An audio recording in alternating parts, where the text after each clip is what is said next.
사랑하는 성도 여러분, 전 세계 및 전국의 지교회 성도 여러분, 지성전 성도 여러분, 전 세계 인터넷을 통해 예배 드리는 모든 성도 여러분, GCN 방송 시청자 여러분, 노아의 방주는 폭우가 내리치며 거센 풍랑, 이는 바다에서도 안전했지요. 여러분께 그 물이 지구를 덮을 정도의 그 거대한 물결, 그 물살이 얼마나 세겠어요. 출렁거리는 물살이. 바람이 안 분다 해도 쓸 텐데 또 바람이 분다면 어마어마하게 그 물결이 치죠.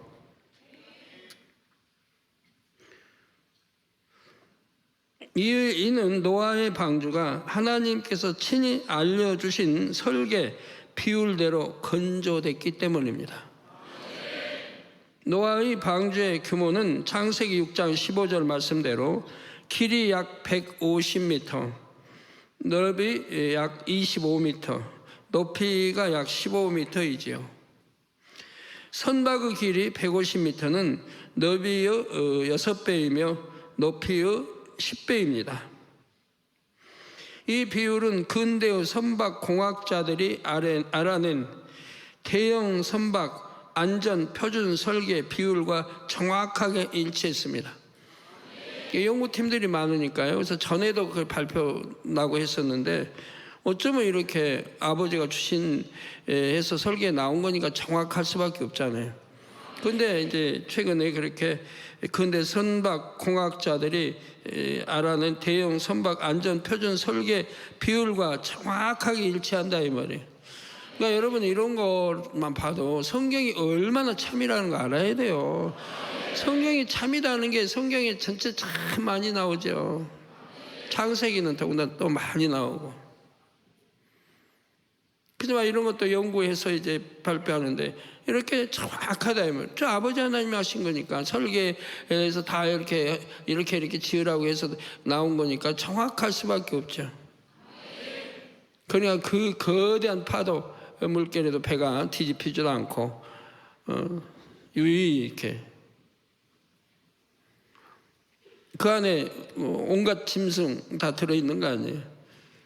어느 건 7상씩도 들어있고 새 모든 게 거기 또 그들이 먹을 수 있는 양식이 또 가득 실어 있었을 거고. 또한 1992년 우리나라 해사기술연구소는 한국창조과학회의 의뢰를 받아 노아의 방주를 조선공학적 입장으로 접근하여 실험하고 그 연구 결과를 발표하였지요. 그 결과 노아의 방주가 대홍수 속에서도 건재할 수 있을 만큼 튼튼했음이 과학적으로 증명이 됐습니다. 하나님께서 친히 설계하신 노아의 방주는 참으로 안전하여 30m 높이의 파도도 거뜬히 이겨낼 수 있을 정도였습니다. 파도가 30m 높이라면 어마어마하죠. 그것도 거뜬히 다 이겨낼 수 있게 이렇게 설계가 됐습니다. 방주는 영적으로 하나님의 말씀을 의미한다 했습니다. 따라서 여러분이 영적인 방주인 하나님의 말씀 안에만 거한다면 어떤 시련이 몰려와도 안전할 수 있음을 꼭 기억하시기 바랍니다. 성도 여러분, 창세기 7장부터는 대홍수 심판이 시작됩니다. 본문 1절에 여호와 하나님께서는 비를 내리시기 전 노아에게 가족들과 함께 방주로 들어가라 말씀하셨습니다. 그리고 노아와 그의 가족을 대홍수 심판에서 구원하시는 이유를 분명히 밝히셨지요. 바로 내가 이 세대에 내 앞에서 의로움을 내가 보았음이니라 말씀하신 것입니다. 그 당시 오직 노아만이 하나님 앞에서 의로운 사람이라 인정받았다는 사실입니다. 자기 보기에 의로운 사람이 아닌 하나님께서 보시기에 의로운 사람은 노아처럼 놀라운 축복을 받습니다. 노아는 자기 자신이 구원받음은 물론이요 그의 가족들도 함께 구원받는 축복을 받았지요. 또한 노아는 하나님의 크신 섭리를 이루는 귀한 도구로 쓰임 받았습니다. 노아가 하나님께 의로움을 인정받음으로 인해 받은 축복이 또 있습니다. 대홍수 심판이 시작될 때 지구를 두르고 있던 창조의 근본의 빛이 완전히 거두어졌지만 노아는 여전히 그 빛으로 둘린 공간에서 살 수 있었다는 사실입니다. 하나님께서는 홍수 중에도 노아의 방주를 근본의 빛으로 둘러주셨지요. 그래서 방주 안에 있는 사람들과 짐승들은 하나님의 특별한 보호를 받았습니다. 창세기 1장 3절에 하나님께서 6일 창조 첫날 빛이 있으라 말씀하시자 창조의 근본의 빛이 지구를 비롯한 첫째 하늘을 둘렀지요. 이에 지구는 유구 공간이면서도 어느 정도는 영의 공간의 법칙을 적용받았습니다. 이렇게 지구를 두르고 있던 창조의 근본의 빛은 아담의 범죄 시점부터 조금씩 거두어지기 시작했죠. 범죄하기 시작하니까 그 빛이 이제 거두어지기 시작한단 말이에요. 그러다가 대홍수의 시작과 함께 완전히 거두어졌던 것입니다. 그 결과 지구는 완연한 유구 공간이 되어 100% 유구 법칙이 적용되었습니다. 이에 지구에 있는 생물들은 본래 가지고 있던 유구 속성이 제한 없이 발현되었습니다. 예를 들어 사자나 호랑이 같은 맹수들은 잠재되어 있던 포악함을 드러냈습니다. 근본의 빛으로 둘렀을 때에는 이런 맹수들도 온순했지만 이제 본성이 드러났던 것입니다. 또한 지구에 있는 모든 것이 유구 속성대로 더 빠르게 변질되고 썩게 되었지요. 노아는 홍수 이후에 이러한 환경 가운데에서도 근본의 빛으로 둘린 공간에서 살았다는 사실입니다. 이에 대한 한 증거가 노아의 수명입니다. 노아는 홍수 이전의 사람들처럼 95세까지 살았지요. 이와 달리 본래 영생할 수 있었는데도 육으로 변질되어 멸절된 이들이 있지요. 바로 에덴 동산에서 이 땅으로 내려와 임의대로 육을 취하다가 유구 사람이 된 존재들입니다. 그들과 그들의 후손들도 모두 대홍수 심판 때 멸절이 되고 말았습니다. 이를 통해 하나님께서 보실 때에 의로운 사람과 불의한 사람의 결과가 얼마나 다른지를 알 수 있지요. 잠언 12장 7절에 악인은 엎드려져서 소멸되려니와 의인의 집은 서 있으리라 말씀하신 대로입니다. 악인은 엎드려져서 소멸되려니와 의인의 집은 서 있으리라. 이처럼 노아는 죄악이 관영한 세대에서 하나님 앞에서 의를 굳게 지킴으로써 구원과 축복을 받았습니다. 성도님들도 불의한 일을 멀리하고 하나님 보시기에 의를 행하여 복된 길로 인도받으시기를 주님의 이름으로 기원합니다. 이제 본문 2절 3절을 보시겠습니다. 하나님께서는 노아에게 방주에 더 태워야 할 짐승의 종류와 수량을 말씀해 주셨습니다. 너는 모든 정결한 짐승은 암수 7씩, 부정한 것은 암수 2씩을 내게로 취하며 공중의 새도 암수 7씩을 취하여 그 실을 온 지면에 유전케 하라 말씀하신 것입니다. 창세기 6장 19절 20절에서 하나님께서는 혈육 있는 모든 생물을 암수 한 쌍씩을 방주로 이끌어 들이라 말씀하셨습니다. 그런데 왜 여기서는 정결한 짐승과 새들은 암수 7씩을, 부정한 짐승은 암수 2씩을 더 태우라 하신 것일까요? 창세기 6장 19절에서 혈육 있는 모든 생물을 암수 한 쌍씩 방주에 태우라 하신 것은 그 생명을 보존케 하기 위함이었습니다. 다시 말해 종족 보존을 위해 기본적으로 모든 짐승의 암수 한 쌍씩을 방주에 태운 것입니다. 그리고 그때 하나님께서 그 생명을 보존케 하려고 택하신 동물들은 본능적으로 근본의 소리에 이끌려 방주로 나오도록 역사하셨지요. 그런데 본문 창세기 7장 2절에서 3절에서는 하나님께서 특정 동물들을 지명하여 암수 7씩 또는 암수 2씩을 태우게 하셨습니다.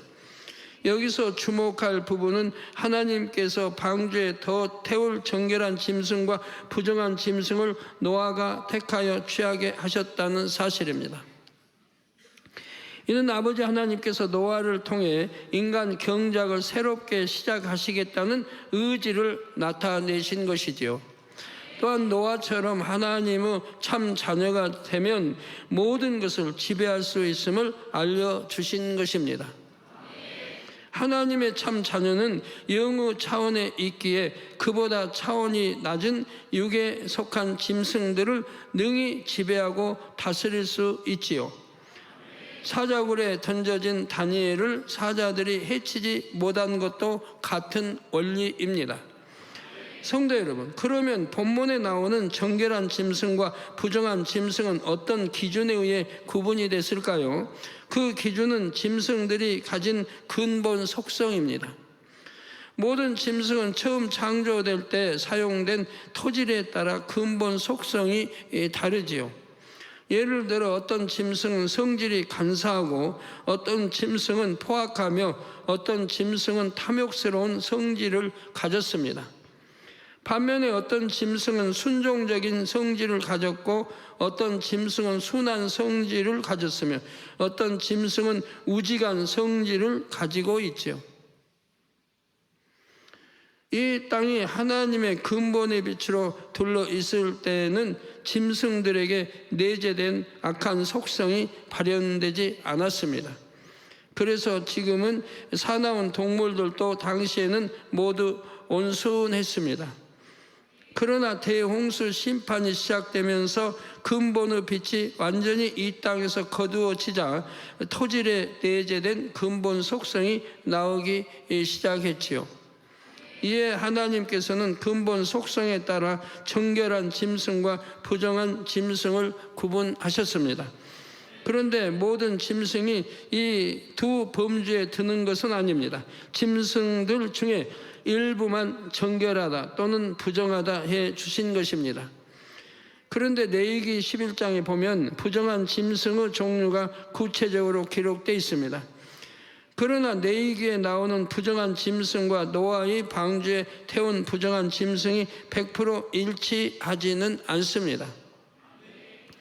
레위기는 대홍수 심판으로부터 약 1000년 후에 기록됐습니다. 레위기 기록 당시의 짐승들은 그 속성이 노아 시대의 짐승들과 또 달라졌지요. 대홍수 심판 후 사람이 다시 번성하면서 세상도 점차 악으로 물들어 갔습니다. 대홍수 심판이 끝난 후에는 하나님의 빛이 더 이상 남아있지 않았기에 짐승들도 근본 속성을 제약 없이 적나라하게 드러냈지요. 쉽게 말해 짐승들도 더 악해졌던 것입니다. 따라서 노아 시대 하나님께서 정해주신 정결한 짐승과 부정한 짐승의 기준과 레위기 기록 당시의 기준은 같을 수가 없지요. 노아 시대에는 부정한 짐승이 아니었는데 레위기 기록 당시에는 부정한 부류에 속하게 된 짐승들이 생겨났습니다. 예를 들면 새우 경우가 그랬습니다. 노아 시대에는 새들 중에서 부정하다 할 만큼 악성이 드러난 것이 없었습니다.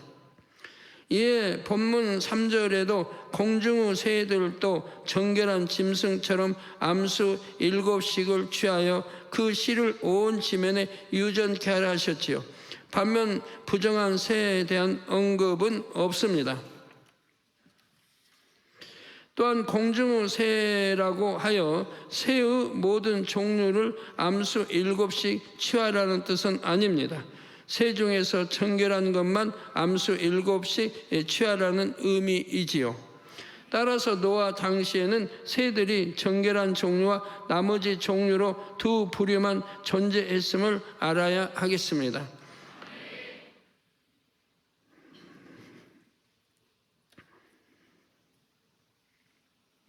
반면에 레위기 11장 13절 19절에 새 중에서 가증하게 여길 것이 무엇인지 구체적으로 명시되어 있지요. 이는 세월이 흐름에 따라 새 중에서도 악한 종류들이 드러났다는 증거입니다. 참고로 레위기 11장에 나오는 가증한 동물들은 그 형상이 타락한 그룹들을 닮았습니다. 하나님께서는 그런 것들은 먹지 말라 하셨지요. 타락한 그룹을 닮은 가증한 동물들은 대부분 독성을 갖고 있어서 사람에게 악영향을 주기 때문입니다. 성결되는데 지장이 있단 말이에요. 마음이 선해지기보다는 악해지도록 하지요. 성도 여러분, 하나님께서는 본문 2절에 정결한 짐승은 암수 7씩, 부정한 짐승은 암수 1쌍씩을 방주에 태우게 하셨습니다. 여기서 정결한 짐승은 암수 7씩이란 표현에는 두 가지 의미가 담겨 있음을 알아야 합니다. 먼저 말 그대로 암수 7쌍, 곧 14마리를 의미합니다. 다음으로 암수 3쌍과 수컷 1마리, 곧 7마리를 뜻하기도 하지요. 창세기 6장 19절에서 모든 짐승을 종족 보존을 위해 기본적으로 암수 1쌍씩 방주에 태웠다 했지요. 이때 정결한 짐승은 1쌍씩이 아니라 7쌍씩을 방주에 태웠다는 사실입니다. 정결한 짐승은 소, 양, 염소 등 매우 유순한 동물들입니다. 이런 짐승들이 종족을 보존할 수 있으려면 맹수들보다 그 수가 많아야 하지요. 또 많이 낳아야 하고요.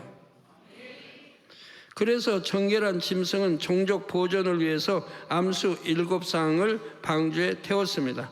그런데 이 외에 또 다른 목적으로 암수 7마리, 곧 3쌍과 수컷 1마리를 방주에 더 태웠다는 사실입니다. 이를 돕기에 구체적인 예를 들어보겠습니다. 이를테면 정결한 짐승에 속하는 양은 종족 보존을 위해 7쌍을 태웠습니다. 또 다른 용도를 위해 3쌍과 수컷 1마리를 더 태웠지요. 그래서 방주에 태운 양은 총 21마리가 됩니다.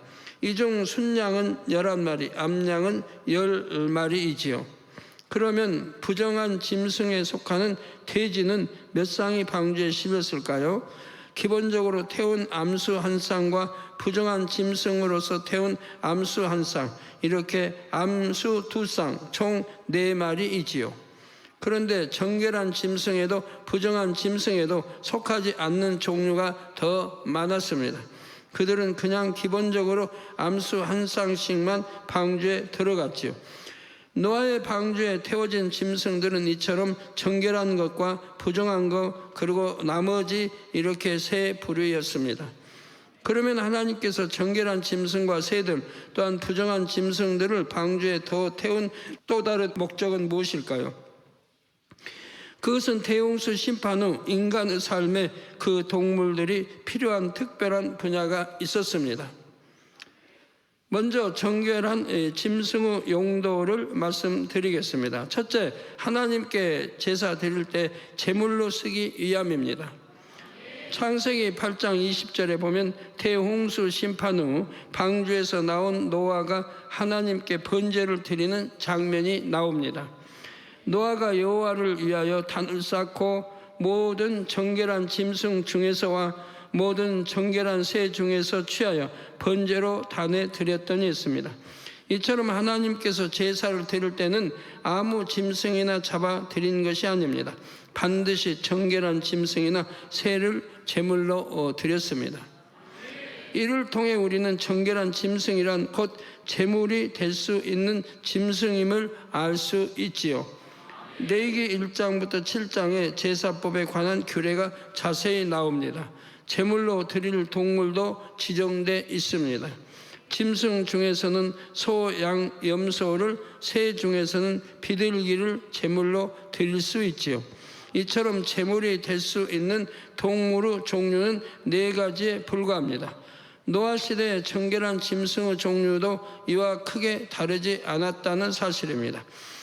그런데 노아 심판 후 노아가 첫 번째 번제를 드릴 때 모든 정결한 짐승 중에서와 모든 정결한 새 중에서 취하여 번제를 드렸다 했습니다. 딱 소 한 마리만 드린 것이 아니라 소 한 마리와 함께 양도 염소도 비둘기도 모두 한 마리씩 번제로 드렸던 것이지요. 이때 번제로 드린 정결한 짐승은 모두 수컷이었습니다. 그래서 아버지 하나님께서는 정결한 짐승은 수컷을 한 마리 더 태우게 하셨던 것이지요.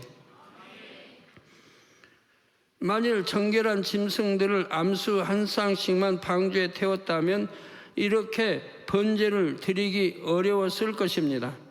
그럼에도 이렇게 번제를 드렸다면 그 순간 소, 양, 염소, 비둘기는 멸종이 돼 버렸겠지요. 그러면 우리는 지금 소, 양, 염소, 비둘기를 볼 수 없게 되는 것이고요. 이에 하나님께서는 노아에게 정결한 짐승들은 종족 보존을 위한 14마리 외에 7마리를 더 방주에 태우게 하셨던 것입니다. 태홍수 심판 이후에도 계속해서 하나님께 제사를 드려야 하기 때문입니다. 구약시대의 제사는 인생들이 하나님과 교통하는 통로였지요. 홍수 심판 이후 이 땅에는 사람들이 급속하게 번성합니다. 이와 동시에 하나님께 제사 드릴 일도 많아지지요. 하나님께서는 이처럼 앞으로 될 일을 아시고 사람들에게 필요한 수요만큼 정결한 짐승들을 더 태우게 하셨던 것입니다. 정결한 짐승의 용도는 이 외에도 또 있습니다. 정결한 짐승의 두 번째 용도는 바로 하나님을 믿는 백성들의 양식이 되는 것입니다. 하나님께서는 홍수 이후 사람들에게 육식을 허락하셨습니다. 바로 창세기 9장 3절에 무릇 산 동물은 너희의 식물이 될지라 채소같이 내가 이것을 다 너희에게 주노라 말씀하셨습니다. 사람들은 홍수 심판 전까지는 채식만 했습니다. 그런데 홍수 심판 이후부터 고기도 먹기 시작한 것입니다. 이때 사람들에게 양식으로 허락된 동물들이 바로 정결한 짐승들이었다는 사실입니다. 당시 말씀을 받은 노아와 그의 자손들은 여호와 하나님을 믿는 사람들이죠. 그러니 아무 짐승이나 잡아먹는 게 아니라 정결한 짐승을 잡아먹을 수 있음을 알았습니다. 이처럼 정결한 짐승은 사람의 양식으로도 제사 때 드릴 제물로도 필요했던 것입니다. 따라서 방주에 태울 정결한 짐승의 수요가 다른 동물들에 비해 몇 배나 더 했던 것이지요. 사자는 새끼를 낳으면 새끼가 그대로 잘 자란다고 하면 다른 동물들이 살 수가 없어요. 그러니까 대부분 죽어요. 키우지 못하고. 그런데 이제 그 사자가 늙고 어미가 늙고 아니면 이제 숫사자가 늙어서 다른 젊은 사자를 돌아다니다가 들어오게 되면 이제 그 집의 주인이 되려고 한단 말이에요. 늙은 사자를 싸워서 이기면 이제 그 주인이 되는 거예요. 그럼 거기에 있는 새끼들은 다 잡아먹어요. 다 잡아먹어버려요. 죽여버려요. 왜? 자기가 낳은 새끼가 아니니까 죽여버려요. 안 그러면 암컷이 자기에게 복종을 안 하니까 다 죽여버리면 또 새끼를 낳게 해서 그 있던 암컷이 복종을 하는 거죠. 그렇게 이제 일반적으로 돼 있습니다. 그런데요, 다 다릅니다, 사자는. 어떤 사자는 그렇게 와서 그 새끼를 죽이지 않고 키운다고 그래요. 그 새끼를 죽이지 않고 자기가 낳은 새끼가 아닌데도 그 새끼를 키우는 숫사자도 있다고 그럽니다. 어떤 사람이 하나가 연구해서 보고 오랫동안 관찰해가지고 보고하면 그것이 정설이 돼버리는데 아니란 얘기예요. 또 다른 사람이 연구하면 또 달라지고, 하나 정설 아니고 또 사람마다 연구하면 또 달라지는 게 있는 거고, 바다의 그 무수한 고기떼들이 바다에 무슨 지난판 뭐가 있습니까? 나침반이 있습니까? 동서남북을 어떻게 알아, 바다 속에서. 거기들이 그걸 안다는 얘기예요. 배우지 않았는데도, 지리 공부 안 했는데도, 여기가 태평양이고 대서양이고 안 하는데도 안다는 얘기예요. 가지고 수많이 떨어진 곳을 여행합니다. 큰 고기들이. 왜? 때를 따라 이동을 하는 거, 사실 먹이를 이제 찾기 위해 이동하는 거예요. 어디에 가면 굉장히 먼 거리죠. 그 이동하면 거기에 이제 먹이가 있다는 거 아는 거예요. 봄, 여름, 가을, 겨울 다 아는 거예요. 어느 때는 어디를 가야 되고. 그래서 그 먼 거리를 간다 이 말이에요. 근데 거기 때들이 안다 이 말이고. 연어가 자기 새끼 낳을 때는 태남고에 와서 새끼 낳고 죽듯이 그 태평양 바다는 큰 곳에 갔다가 이제 자기 새끼 낳을 때 되면 온다 이 말이에요. 그 누가 어떻게 하냐. 사람이라면 못해요. 사람이라면 못 찾아와요. 아무것도 없는데. 근데 거기들은 찾아온다 이 말이에요. 그 먼 거리를 여행하면서 이제 먹이사슬하게 여행한다 이 말이에요. 바다에서 아무 없잖아요. 그런데도 한다 이 말이에요. 성도 여러분, 그러면 부정한 짐승을 암수 둘씩 더 취하신 이유는 무엇일까요? 이는 장차 하나님을 믿지 않는 이들을 양식으로 주기 위함입니다. 홍수 심판 이후 세월이 흐름에 따라 노아의 자손이 번성하면서 하나님을 믿지 않는 이들도 생겨나게 됩니다. 그들은 임의대로 정결한 짐승이 아닌 다른 짐승들까지 잡아서 양식으로 삼지요. 창세기에는 채소만 먹게 했는데 그 뒤로는 짐승을 잡아 먹도록 허용이 됐습니까? 또 노아 홍수를. 인간이 그만큼 악해졌기 때문에 그래요. 악해졌기 때문에. 악해지면 그런 걸 먹어야 돼요. 힘을 발휘해요. 선하면 먹지 않아도 되는데. 그러니까 다니엘 세 친구나 다니엘 같은 경우는 채식만 먹어도, 그런 짐승 안 먹어도 건강했단 말이에요. 피부도 곱고 선하니까.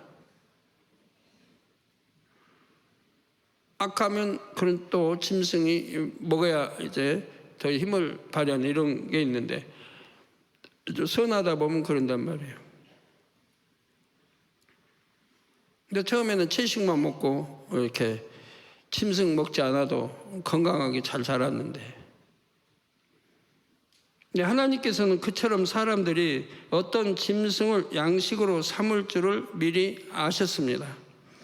이에 노아의 방주에 암수 한 쌍씩을 더 태우게 하셨던 것입니다. 결국 하나님께서 부정하다 하신 동물들은 장차 이방인들에게 양식이 될 짐승들이었지요. 부정한 짐승들도 그 종류가 많았던 것은 아닙니다. 그러므로 암수 한 쌍씩을 더 태운다 하여 방주에 무리가 가는 것은 아니었습니다. 성도 여러분, 아버지 하나님께서는 이처럼 사람에게 필요한 것을 잘 아십니다. 장차 하나님을 믿지 않는 이들을 위해서도 그들의 양식을 미리 준비해 주신 것을 보십시오. 마태복음 5장 45절 후반절에도 하나님이 그 해를 악인과 선인에게 비치게 하시며 비를 의로운 자와 불의한 자에게 내리우심이니라 말씀하십니다. 이처럼 아버지 하나님의 인자와 자비는 사람들이 생각하는 것보다 훨씬 크십니다. 그런데 예수 그리스도를 영접하여 하나님의 자녀된 권세를 받은 성도들 중에도 하나님의 사랑을 잘 알지 못하는 분들이 있습니다. 우리 아버지 하나님은 자녀들이 믿음으로 무엇을 구할 때 가장 좋은 것을 주고 싶어 하시는 분입니다. 하나님이 이제 깊이 사랑하시는 분, 하나님을 깊이 사랑하고 사랑받는 분들은 압니다. 하나님의 사랑이 얼마나 끝이 없는지. 그 좋은 것만 주시기 원하시는. 그런데 하나님을 그렇게 사랑하지 않는 분들은 몰라요. 하나님의 사랑은 몰라요. 무서운 하나님을 알고 있고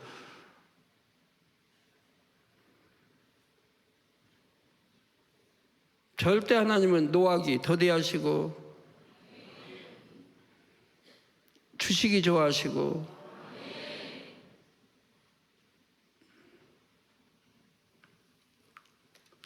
그런 하나님을 오해하는 분들이 너무 많거든요.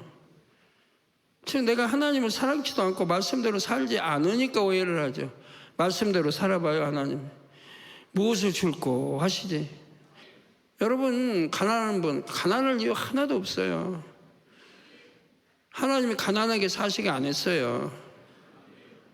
부유하게 사시겠지. 문제는 여러분 개인에게 답이 있는 그런 거 저런 거 모든 게 참 말씀 안에 해답이 다 있으니까. 저 가난하게 사는 것도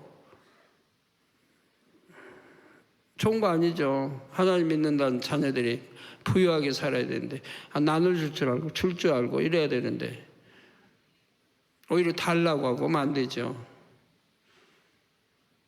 그럼 하나님 말씀 안에 다 있다 이 말이에요. 부유하게 어떻게 하면 부유해지고 어떻게 하면 11조도 많아지고 어떻게 축복받는 비결이 다 있다면 그걸 가르쳐 줘야 된다면 양떼들이. 그래서 부유해지게 하고 아픈 사람 하나도 없게 하고. 그래서 자녀들이 믿음으로 무엇을 구할 때 가장 좋은 것을 주고 싶어 하시는 분입니다. 우리 예수님은 이러한 아버지의 마음을 잘 아셨지요.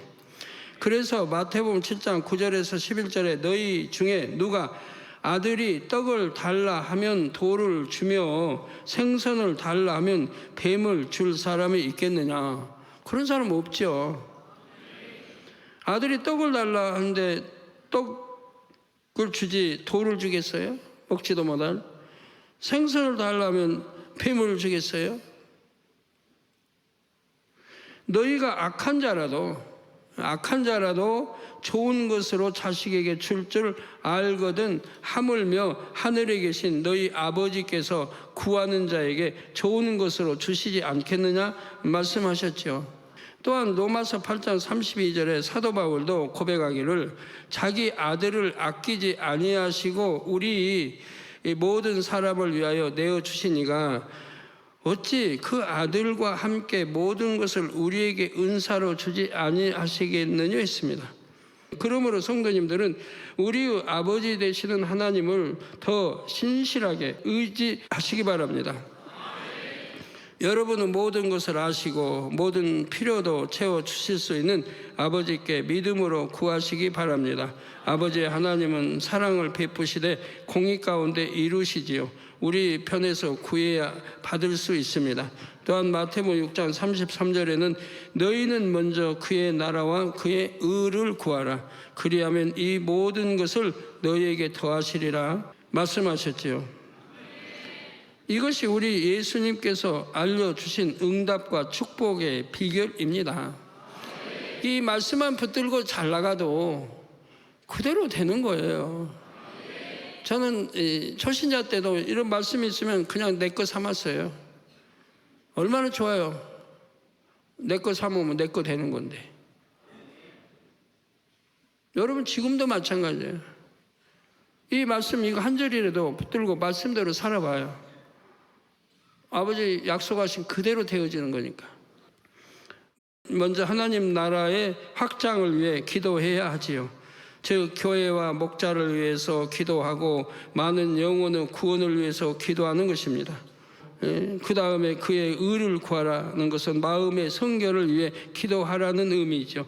이것이 단지 기도하는 순서만을 가리킬까요? 물론 기도하는 순서도 중요합니다. 그런데 그보다 더 중요한 것은 기도하는 사람이 중요하게 여기는 것이 과연 무엇인가 하는 것입니다. 하나님의 나라가 확장되기를 바라는 마음, 성결되기를 바라는 마음이 더 큰가? 자신의 육의 문제, 곧 물질의 축복이나 질병의 치료 등을 해결받고자 하는 마음이 큰가? 하나님 나라와 의를 구하라는데 자기 자식, 자기 가족, 자기 아내, 자기 아들의 입시, 자기 아들의 시험 문제, 그건 자기 욕심이고 자기를 위한 거지 하나님 나라 의를 위한 게 아니잖아요. 아버지 하나님은 우리의 마음을 받으시죠. 아버지 하나님은 우리를 사랑하시어 독생자까지 아낌없이 내어주셨습니다. 그 사랑이 너무나 고맙고 감사해서 어찌하든 하나님의 나라를 위하려는 마음, 아버지 하나님을 닮으려는 마음, 이러한 마음을 가진 자녀들을 찾으십니다. 여러분이 이런 마음으로 기도한다면 아버지 하나님께서는 여러분이 구한 것은 물론 그 외에 구하지 않는 것도 더해 주실 것입니다. 아버지 하나님은 자녀들에게 어찌하든 가장 좋은 것을 풍성하게 주기 원하시는 분이기 때문입니다. 이렇게 좋으신 아버지 하나님을 믿고 늘 감사함으로 기도하여 응답과 축복을 받는 성도님들이 되시기를 주님의 이름으로 축원합니다.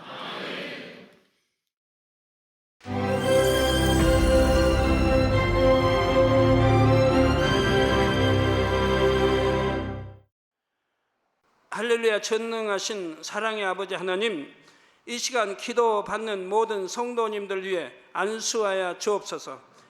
GCN 방송과 인터넷과 화상을 통해 기도받는 지교회와 지성전 그리고 전세계 하나님의 자녀들 위에도 시공간을 초월하여 역사하여 주시기를 원합니다. 믿어지는 믿음을 주시고 부정적인 생각과 의심의 세력을 물리쳐 주옵시며 모든 시험 환난도 물리쳐 주옵소서. 머리부터 발끝까지 오장육부 뼈 마디마디 온몸의 신경 조직 세포 등 아픈 곳마다 성령의 불로 태우시고 근본의 빛으로 역사하여 주옵소서. 예수 그리스도의 이름으로 명하노니 원수마귀 사단 모든 질병 균 연약함아 물러가라. 빛이 임하라. 모든 불친 난치병도 성령의 불로 태워 깨끗하게 역사하여 주옵소서. 말라리아를 비롯한 모든 풍토병도 물리쳐 주옵소서. 깨끗함을 입을지어다. 감기, 기침, 열, 몸살, 독감 등 각종 유행성 질병도 다 물러가라. 어떠한 유행성 질병 균도 틈타지 않게 지켜 주옵소서. 위암, 폐암, 간암, 유방암, 자궁암, 대장암, 피부암 등 각종 암과 에이즈, 백혈병, 뇌졸중, 고혈압, 저혈압, 심장병, 폐병, 위장병, 당뇨, 부인병, 피부병, 갑상선 질환과 모든 염증도 깨끗게 하여 주옵소서. 소아마비, 중풍, 관절염, 디스크도 온전케 하여 주옵소서. 요통, 두통, 신경통을 비롯한 모든 통증은 사라질지어다. 간질, 자폐증, 우울증, 조울증, 노이로제 등 모든 정신질환도 물러가라. 모든 마비된 것도 풀어지고 일어나 걷고 뛸지어다. 눈도 잘 보이게 하옵시고 귀도 잘 들리게 하여 주옵소서. 소경은 눈을 뜨고 기머거리는 들으며 벙어리는 말할지어다. 각종 사고 후유증도 깨끗게 하시고 부러진 뼈도 붙여 주옵소서. 화상 입은 것도 온전케 하옵소서. 화기야 물러가라. 열도 물러가라. 아버지 흉터도 나지 않게 역사해 주시기를 원합니다. 마약을 비롯하여 각종 약물과 독극물 중독도 깨끗함을 입을지어다. 죽은 신경과 세포가 살아나며 죽은 자도 살아나게 하여 주옵소서. 잉태의 축복도 주시기를 원합니다. 잉태 축복을 받으라. 예수 그리스도의 이름으로 명하노니 원수마귀 사단아 하늘 공중 곳에 잡은 악의 영들아 물러가라. 그의 사자들도 물러갈지니라. 이 땅의 악한 영, 더러운 영, 거짓되고 간사한 영, 이간질하고 미혹하는 모든 어둠들은 물러가라. 모든 흉악의 결박을 풀고 어둠아 물러가라. 빛이여 임하라. 아버지 하나님, 부르짖어 기도할 수 있는 능력을 주시고 죄를 버리고 성결될 수 있는 능력을 주옵소서. 영혼이 잘됨같이 범사에 잘되게 하시고 가정의 복음화도 이루어 주시기를 원합니다. 한 주간도 모든 사고와 재앙으로부터 지켜주시고 불통이 없는 형통한 삶을 살 수 있도록 축복해 주옵소서.